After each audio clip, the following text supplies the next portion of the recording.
Geura kiripikeun sampe diperlukan kuno kieu mah bakalan nyarak-rek uduh asli na baraya. Jeung kitela-kitela wae mah 11-15 pokona mah. Ngan subscribe heula nya. Ngadamel nama kieu we nya sampe nu nang mesekan bari tos diwasuh teh diparut we diserut. Teras kieu curulungan ku cai dedi keuman. Tah nu kieu nu dipurulukeun ku abi teh nya soda kue. Aur-aur ka dieu pruluk we nya aduk-aduk we.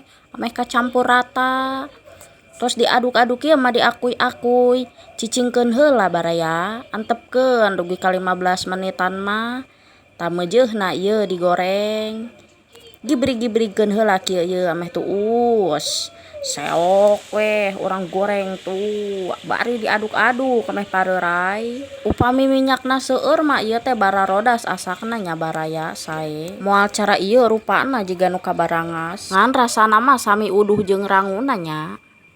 Terus asa kieu mah sadayana purulukan we nya ku daging bubuk ameh pedo geura rang tes kriuk ieu.